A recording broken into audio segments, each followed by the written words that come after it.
Neste vídeo, eu vou explorar os regimes de bens que são aplicáveis aos casamentos e uniões estáveis no Brasil e vou comentá-los, os quais, na minha opinião, têm a melhor proteção patrimonial para os cônjuges. Começando pelo regime da comunhão parcial de bens. Este é o regime que a lei brasileira, que o Código Civil impõe aos casais e, portanto, se o casal não optar por um regime diverso, esse será o regime de bens que o cartório de registro civil aplicará ao casal no momento em que ele habilitar para o casamento. No regime da comunhão parcial de bens, os bens adquiridos onerosamente durante o casamento ingressam na chamada comunhão. O que é a comunhão? É uma ação do patrimônio dos cônjuges, da esposa e do marido, e estes bens fazem parte de um patrimônio que ainda não tem especificação das frações ideais. Idealmente, nós dizemos que ficam 50% para cada cônjuge. No entanto, essa especialização das cotas só ocorrerá no momento da dissolução do casamento, que pode ocorrer pelo falecimento ou pelo divórcio. Esse é o ponto importante. Isso significa que se uma pessoa compra uma casa apenas com o dinheiro dela e está casada na comunhão parcial de bens, este bem automaticamente ingressa na comunhão e, portanto, será dividido pelo casal, ainda que apenas um deles tenha contribuído financeiramente para a aquisição. Então, um exemplo simples aqui.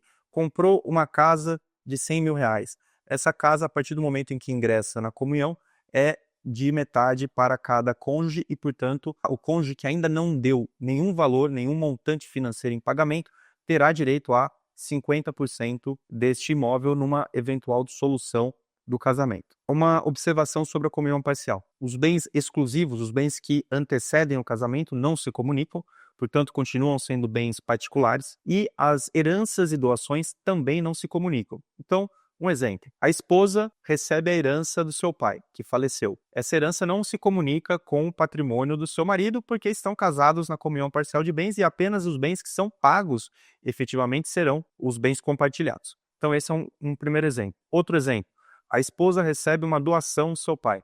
Novamente, essa doação não ingressa na comunhão e, portanto, é um bem particular. Este é o regime tradicionalmente aplicado aos casais no Brasil e, estatisticamente falando, é o regime que mais se adota no Brasil porque os casais não optam com tanta frequência por regime diverso que exige a elaboração do pacto antinupcial. O segundo regime que eu gostaria de comentar é a comunhão universal de bens e vejam que interessante, antigamente, ainda no Código Civil de 16, era o regime legal, era o regime que se aplicava automaticamente aos casais e levava à total junção do patrimônio do casal. Nada era exclusivo ou particular de um dos cônjuges.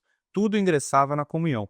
Heranças, doações, o patrimônio anterior ao casamento, tudo fazia parte da comunhão e se houvesse a dissolução do casamento, esses bens seriam partilhados meio a meio entre o casal. Note, portanto, que este regime de bens ficou um pouco obsoleto. Era um regime de bens aplicado ao passado e agora não tem mais a sua realidade espelhada com as circunstâncias práticas da sociedade brasileira e, por isso, o legislador optou, no Código Civil de 2002, em trocar o regime legal para a comunhão parcial de bens pelos impactos que essa comunhão universal geram no patrimônio de cada pessoa. É um regime muito danoso se houver uma disparidade patrimonial, uma disparidade de renda entre os cônjuges, porque se apenas um deles tiver uma renda muito elevada ou se apenas um deles tiver um patrimônio muito elevado, numa eventual dissolução, essa pessoa que tem esse patrimônio mais destacado perde praticamente 50% do seu patrimônio. Nós tivemos recentemente divulgado na imprensa um casamento de uma pessoa muito conhecida que optou por se casar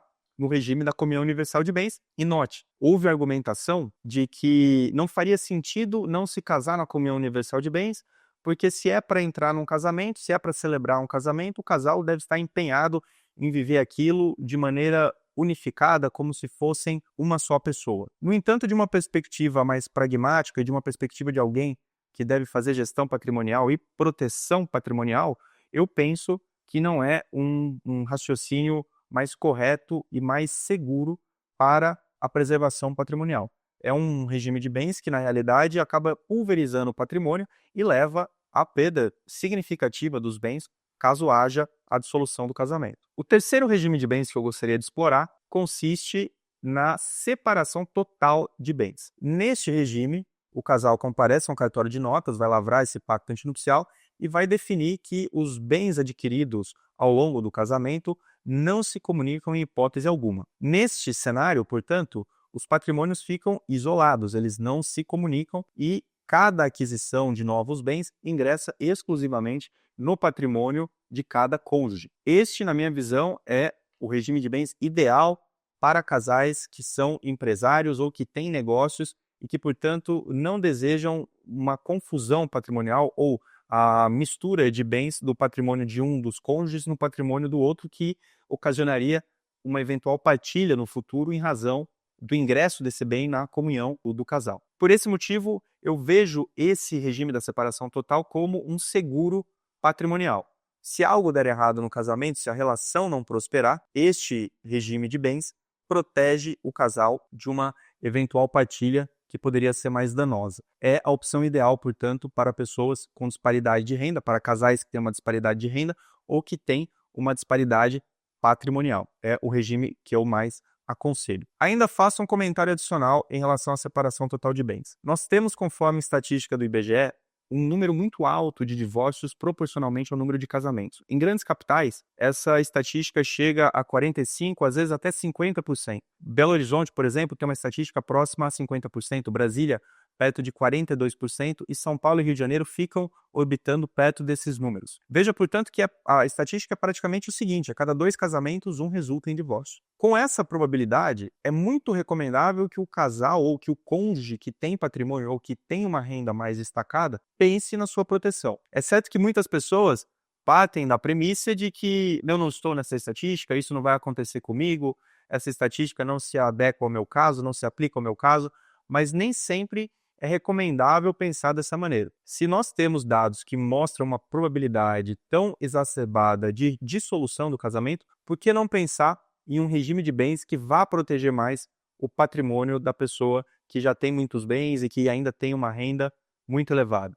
Fica essa observação com base em dados estatísticos nacionais recentes que mostram que o divórcio é mais habitual do que as pessoas efetivamente pensam. O quarto regime de bens é o da participação final nos aquestos. Este ficou praticamente um regime de bens de livro, de teoria, com baixíssima aplicação na prática e baixíssima opção pelos casais, porque ele foi baseado num modelo alemão e é pensado para ser aplicado aos casais empresários. No entanto, os empresários acabaram optando pela separação total de bens, pela facilidade de apuração deste patrimônio amealhado. Mas vou aqui explicar de uma maneira muito breve e bem sintética para que você entenda no que consiste esse regime da participação final nos aquestos. O casal mantém o seu patrimônio separado ao longo da relação conjugal, mas se houver dissolução, juntam-se esses patrimônios e aí o patrimônio é partilhado pelo casal meio a meio. E por isso que os casais, se desejam fazer essa separação, já optam pela separação total de bens, que não exige depois